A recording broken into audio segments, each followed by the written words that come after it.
शिव हर महादेव बोले, शिव के नगरी में आज गूंजे लहरी बम बम भोले। शिव के भक्ति में रंगेले बा दुनिया, भोला के नाम पे बजेला तान।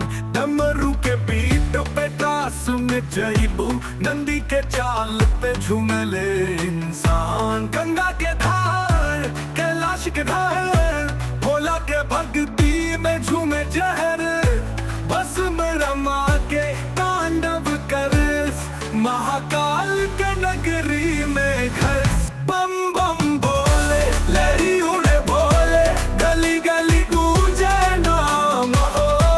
बम बम बोले भक्ति में खोले, आज काशी में महाकाल धाम हो।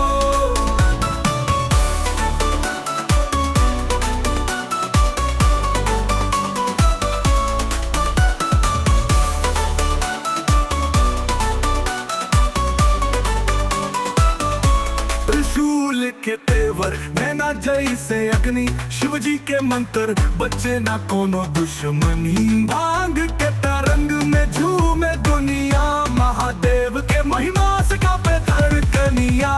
डमरू बाजे काशी साजे, शिवरात के भक्ति में भक्त जुटे। नंदी के चाल तांडव रसाल, भोला के नाम लेके भागे सब काल। हर हर महादेव के नारा लगा के, महाकाल के महिमा बता के, भोला के भक्त